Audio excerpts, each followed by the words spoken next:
इसलिए राम नाम गति, जिन साधकों की गति भी एकमात्र श्री राम नाम, अर्थात राम नाम को छोड़कर वे दूसरे किसी साधन की ओर जाते ही नहीं हैं, मन को उत्साहित नहीं करते हैं। अर्थात जिसकी जो गति होती है उसके अतिरिक्त उसके जीवन में फिर दूसरे किसी साधन का प्रयोग नहीं होता, अभाव ही होता है। इसका मतलब है राम नाम को छोड़कर दूसरा कोई साधन हमारे जीवन में फटकने भी न पावे, एकमात्र और एकमात्र आश्रय श्री राम नाम का हो। जिसकी दूसरी गति होगी वो तो दूसरी ओर चला जाएगा, और जिसकी एक ही गति होगी वो कहां जाएगा? अगतिक गति। तो राम नाम गति, राम नाम ही जिनकी गति है, राम नाम में ही जिनकी मति है। राम नाम गति का अर्थ है साधन का अभाव, राम नाम के अतिरिक्त अन्य किसी साधन का अभाव। राम नाम मति का अर्थ है, मति माने बुद्धि, बुद्धि फल की ओर जाती है, हम ये करेंगे तो हमको क्या मिलेगा, फल की ओर जाती है। राम नाम मति अर्थात अन्य किसी फल का अभाव। राम नाम जबकि राम नाम में ही प्रेम चाहिए और कुछ नहीं चाहिए, भजन से भजन चाहिए। नाम साधन भी है और नाम साध्य भी है। राम नाम गति, राम नाम मति अर्थात अन्य फलों से विमुख हो जाना। राम नाम अनुरागी, राम नाम अनुरागी का मतलब है नामातिरिक्त संपूर्ण पदार्थों से वैराग्य हो जाना। अब हम क्या कहें आपको, भगवान से भी वैराग्य हो जाता है, राम नाम भगवान के नाम जापक, नाम जपने वालों को भगवान से वैराग्य हो जाता है।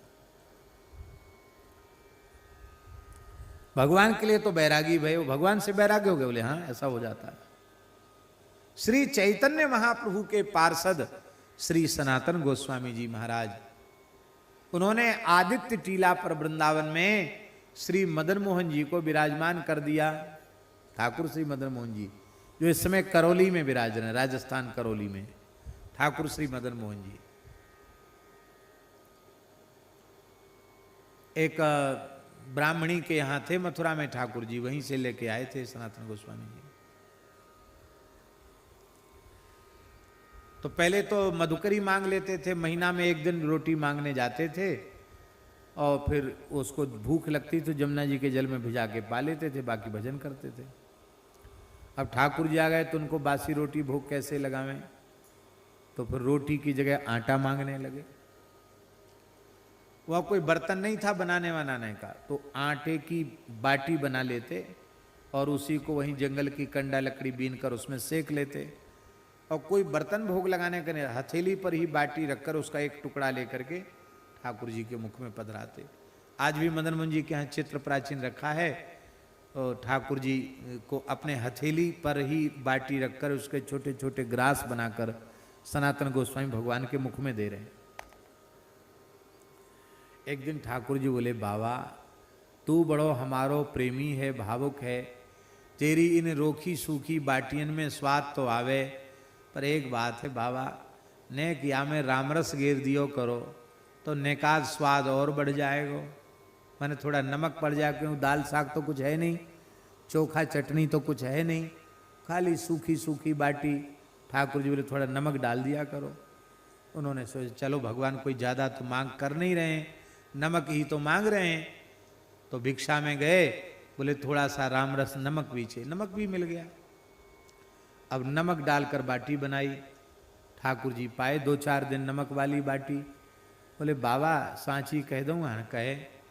बोले रामरस गेरवे ते का स्वाद तो बढ़ो है, पर एक बात है बाबा, ये सूखी बाटी नार में अटक जाए, ने घी चुपर दियो करो तो सुगंध और स्वाद आज ने बढ़ जाएगा, पर मैं प्रेम ते खा लूँगा, भोग लगा लूँगा। अब सावधान हो गए सनातन गोस्वामी जी, बोले अरे अब समझ में आई, तुम चटोर ठाकुर हो हैं, तुम बहुत चटोर हो, बढ़िया बढ़िया चीज तुमको खाने का स्वाद है। हम बंगाल में राजा महाराजा थे एक तरह से, गौड़ देश बंगाल होते सभी अधिकारी, और सब कुछ छोड़ के वृंदावन भजन के नाम पर आए हैं। वो कल कहते थे नमक लाओ तो नमक ले आए, तो बोले अब घी लाओ। फिर कहोगे मलाई के पुआ खाएंगे, फिर कहोगे रबड़ी खाएंगे, फिर कहोगे कचौड़ी खाएंगे, फिर कहोगे बालूशाही खाएंगे, तो हम फिर कहोगे हम खीर खाएंगे, खीर मोहन खाएंगे। तो हम तुम्हारे चटपट चटर पटर व्यंजनों की व्यवस्था में जुटेंगे कि माला फेरेंगे, राम राम करेंगे, हमसे ये नहीं होगा। आपको बढ़िया बढ़िया चीज खा, हम तो यही भोग लगाएं, अब नमक भी नहीं लाएंगे, क्योंकि तुम बढ़ा रहे हो, विस्तार कर रहे हो कि ये भी ले आओ, ये भी ले आओ, अब नमक भी नहीं लाएंगे। अब तो हम वही सूखा आटा लाएंगे, बाटी पवाएंगे, आप प्रेम से पाओ तो पाओ, न पाओ तो न पाओ। बाकी हम भजन छोड़ के अब दूसरे प्रपंच में पड़ने वाले नहीं हैं। ठाकुर जी बोले भाई देखो, तो हमको भी तो वहाँ कम से कम बड़ी बूढ़ी मैया थी, बढ़िया बढ़िया बना के चिमाती थी, तो आप नहीं कर सकते हो तो हमको कह दो, हम करें कुछ व्यवस्था। सनातन गोस्वामी जी हंसने लगे, बोले हाँ आपको कोई रोक नहीं, आप तो सर्वतंत्र स्वतंत्र हैं। भगवान बोले हम स्वतंत्र नहीं है, तुम्हारे जैसे भक्तों के अधीन हैं, अहम भक्त पराधीन हो। जजमान चेताना हम पे बहुत अच्छा आता है, चेताने की अनुमति तो दो। सनातन गोस्वामी जी हंसने लगे, बोले ठीक है चेता लो। उस समय रोड के मार्ग उतने अच्छे थे नहीं, नदियों के मार्ग से ही व्यापार होता था। जहाज चलते थे यमुना जी में, यमुना जी से फिर गंगा जी, गंगा जी से फिर बंगाल वहां तक, गंगा सागर तक जहाज के माध्यम से ही व्यवसाय होता था। तो लाहौर के एक व्यापारी ने लाहौरी नमक, सेंधा नमक, सेंधा नमक वहां से लिया और सेंधा नमक लेकर के नौका में, जहाज में भरा और यमुना जी के मार्ग से आगरा की मंडी में वो सेंधा नमक से भरा हुआ जहाज बेचने आया था, नमक बेचने आया था। ठाकुर जी ने वृंदावन में आदित्य टीला पर ही जहाज अटका दिया और आगे पीछे कहीं न जाए। बहुत व्यापारी परेशान, अब क्या करें। तो ठाकुर जी एक ग्वारिया के वेश में पहुंच गए, गैया चराने वाले ग्वाला। वो ठाकुर जी बोले अरे भगत कायकू बहुत परेशान है रोए, यहाँ एक सूरज टीला पे एक पर्णकुटी में एक सनातन बाबा भजन करे, बड़ो भजनानंदी सिद्ध महात्मा है, वाके तू दर्शन कर ले, वो आशीर्वाद दे देगो तो तेरो संकट दूर रह जाएगा। ठाकुर जी ने कहा ग्वारिया के बेस में। वो आया बेचारा सनातन गोस्वामी जी के पास, बोले महाराज हमारा जहाज अटक गया है और आप आशीर्वाद दो, हम हमारी विपत्ति दूर हो। वो समझ गए कि यहाँ मनुष्य तो कोई है ही नहीं, घोर जंगल है, गृहस्थी तो वृंदावन में रहते नहीं, उस समय सब रसिक महापुरुष ही रहते थे। घोर निर्जन जंगल में ये यहाँ तक कैसे चला आया। जरूर ठाकुर जी की लीला। अभी तो थोड़ी देर पहले कहते थे भगत चेताना हम जानते हैं, वही पकड़ के लाए इसको। तो उन्होंने इशारा किया कि जो पकड़ के लाए उन्हीं से उनसे आशीर्वाद लो, हमारे पास कहाँ धरा आशीर्वाद। तो झोपड़ी में मदन मोहन जी विराजमान थे, तो इशारा किया बाबा उन्होंने, ये हैं इनसे ले लो आशीर्वाद, यही पकड़ के लाए, इनसे लो आशीर्वाद। जैसे ही ठाकुर जी को देखा तो वो भक्त तो था ही, उसका हृदय भर आया। अरे राम, इतने प्यारे ठाकुर जी झोपड़ी में बैठे हैं, अरे इनके लिए तो विशाल मंदिर बनना चाहिए था, रोज 56 भोग लगे, ऐसी व्यवस्था होनी चाहिए थी। बेचारे महात्मा के पास क्या रखा है। ठाकुर जी को प्रणाम करके कहा हमारा जहाज अटका हुआ निकल गया ठीक से, तो समझ लेना इस जहाज पर जितना माल लदा है ना, उसको बेचने से जो धन आएगा उससे आपका मंदिर बनाएंगे और आपके राग भोग की व्यवस्था करेंगे। कह के चला गया मन ही मन। वो ठाकुर जी ने तो जहाज अटका रखा था, वो महाराज जहाज ठीक हो गया और आगरा पहुंच गया। महाराज जी और आश्चर्य हो गया, उसमें था तो लाहौरी नमक, और आगरा में जब उसको उतारा वो सबका सब शुद्ध कपूर बन गया। अब नमक के दाम में और कपूर के दाम में कितना अंतर है। इतना बड़ी मात्रा में कपूर हो गया, तो हजारों मन टन कपूर हो गया। उसको बेचा तो इतना पैसा मिला उसको कि आज भी वृंदावन में मदन मोहन जी का मंदिर स्थापत्य कला का एक अद्भुत नमूना है। वो मंदिर उसी समय बना हुआ है, सबसे पुरानी इमारत है वृंदावन की वो।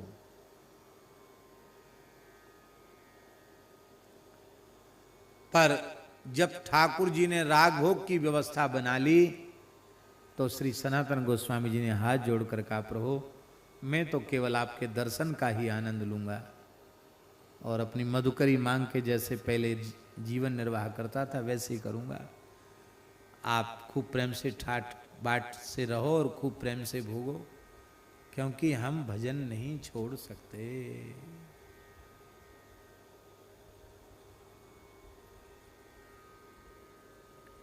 स्वामी श्री हरिदास जी महाराज ऐसे वैराग्यवान कि अकबर जैसे बादशाह खड़े हैं दर्शन की आशा में, दर्शन होना मुश्किल हो रहा है।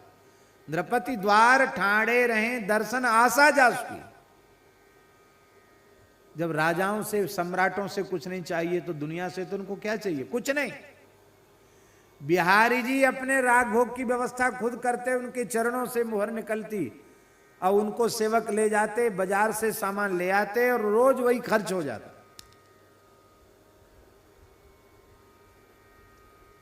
ये बिहारी जी के चरणों से सोने की मुहर निकलने का क्रम बहुत लंबे समय तक चला, कई पीढ़ियों तक। बाद में जब गोस्वामी को मन में आया, लालच थोड़ा आ गया, बोले भाई अब ऐसा है ये 12 मुहर निकलती हैं, 12 में ऐसा करें, इसमें 6 खर्च कर दें, 6 बचा के रख लें और काम में ले लें। तो उस दिन 6 मुहर ही सेवा में लगी, 6 मुहर बचा ली गई। दूसरे दिन से 1 मुहर भी निकलना बंद हो गई। बोलो वृंदावन बिहारी। ले तुम 12 की 6 कर दी और 6 की तुम फिर 3 कर दोगे, फिर सब अपने उपयोग में लोगे, इसलिए बंद हो गया मुहर निकलना। रोज बिहारी जी को 56 भोग धराते, लेकिन उत्तम भोग लगाय मोर मरकट तिमि पोसे। स्वयं तो छटाक भर चना की दाल उसी की एक बाटी बना करके बिहारी जी को ऐसे घुमा करके ले लेते अंगा बाटी। ऐसे भजन करते स्वामी जी महाराज। ये है श्री ठाकुर जी के नाम में प्रेम, श्री ठाकुर जी के भजन में प्रेम। तो राम नाम ही गति है, राम नाम ही मति है, राम नाम में ही अनुराग है, क्योंकि अनुराग से वैराग्य सहज हो जाता है। रमा विलास राम अनुरागी, तजत बमन इब नर बड़ भागी।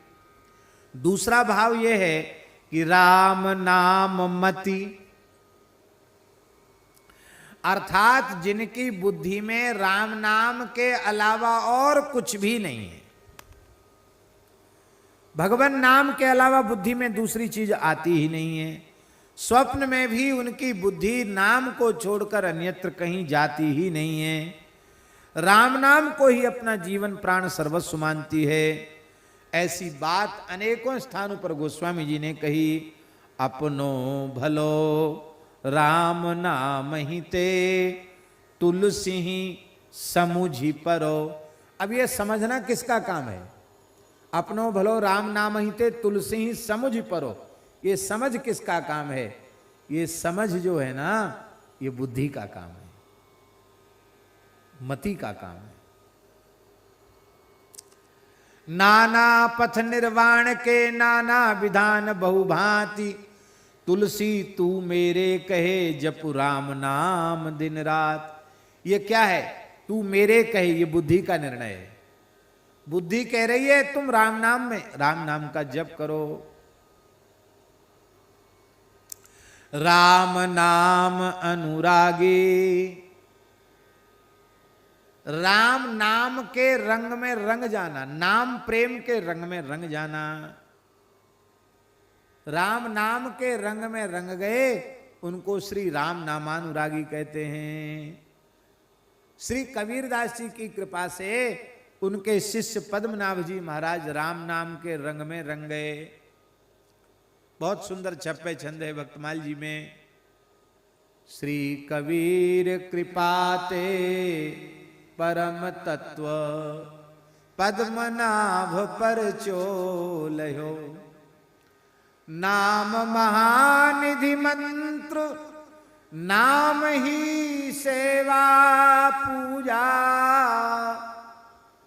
जप तप तीरथ नाम नाम बिन और न दूजा, नाम प्रीति नाम वैर नाम कहे नामी बोले, नाम अजामिल साखी नाम भव बंधन खोले, नाम अधिक रघुनाथ ते राम निकट हनुमत कहो, कबीर कृपाते परम तत्व पद्मनाभ पर चोलयो।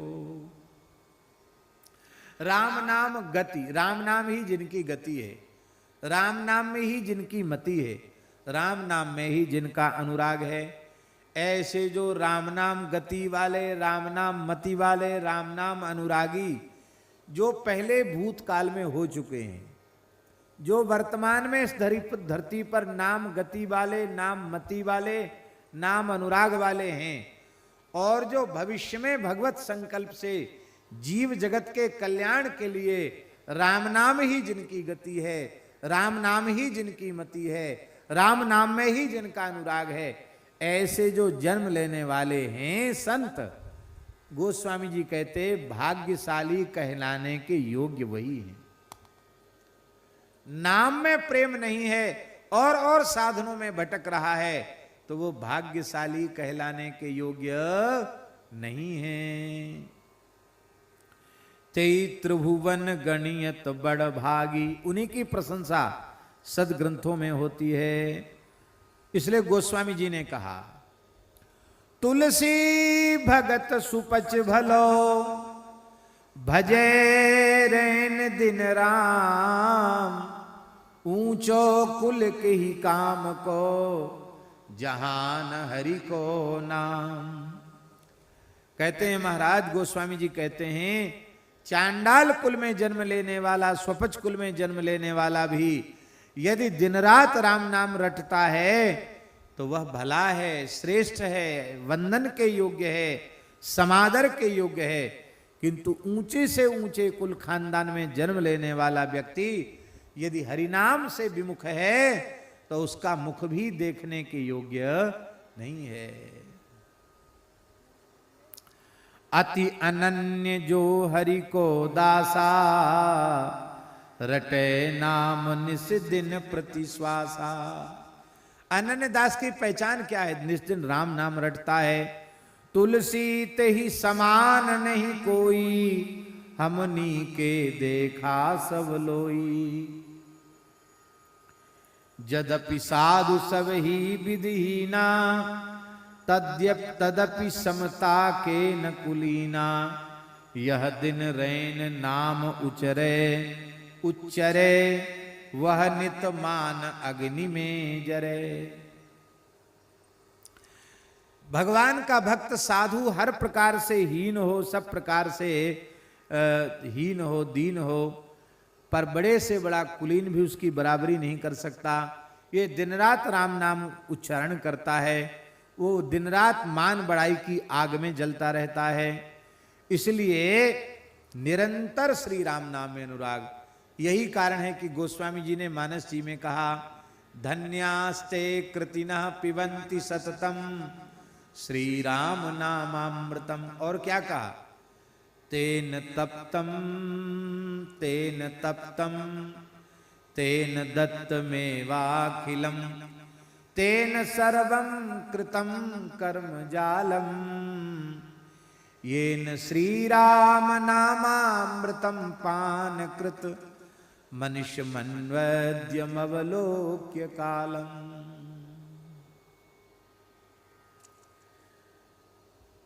देखो, हिरन, पतिंगा, मछली, चकोर, कमल, चातक ये सबके सब प्रेमी हैं, पर एक तरफा अपने प्रेमास्पद से प्रेम करते हैं। वो हमसे कितना प्रेम करता है इसकी शर्त वे अपने प्रेम में शर्त नहीं रखते हैं। प्रेम में शर्त रखनी भी नहीं चाहिए, बिना शर्त प्रेम होना चाहिए।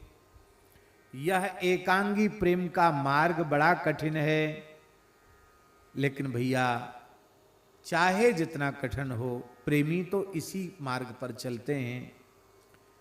चातक पर कितनी विपत्ति आती है, कभी कभी पत्थर गिरता है, उसके पंख टूट जाते हैं, चोंच टूट जाती है। हिरण्यनाद के प्रेम में पड़ करके जाल में फंस जाता है। मछली जाल में फंस करके तड़प तड़प कर जल के बिना प्राण दे देती है। पतंगा दीपक पर प्राण दे देता है। सूर्य के उदित होने पर कमल खिलता है, लेकिन जब सरोवर में जल नहीं रहता है तो सूर्य अपने प्रेमी कमल को ही अपनी किरणों से जला डालते हैं। लेकिन इनमें कभी भी अपने प्रेमास्पद के प्रति दोष दृष्टि नहीं आती है। ऐसे ही चाहे जो अनुकूल प्रतिकूल परिस्थिति हो, हम खूब भजन करें, कभी हमारी दोष दृष्टि भगवान के प्रति आवे नहीं, भगवान के नाम के प्रति आवे नहीं। इस प्रकार से राम नाम गति, राम नाम मति, राम नाम अनुरागी। वे गए हैं जो हो ही गे आगे, तिन गणियत बड़ भागी। उन्हीं को भाग्यशाली समझना चाहिए। एक अंग मग अगम गवन कर, इसलिए विलंब न छिन्न छिन्न छाहे। अब एक पल का भी विलंब मत करो। अब अभी से इसी समय से राम नाम जपने में, राम नाम में रमने में, राम नाम रटने में, राम नाम जपने में लग जाओ। तुलसी हित अपन अपनो अपनी दिशि, निरुपधि नेम निवाहे। अपनी ओर से निरुपधिक निष्कपट श्री राम नाम में प्रेम करने लग जाओ। इसी से तुम्हारी अनेक जन्मों की बिगड़ी बन जाएगी। बिगड़ी जन्म अनेक की, अब ही सुधरे आज। हो ही नाम को नाम जपू, तुलसी तज कुसमाज। कुसंग त्याग करके राम नाम में जप करो। राम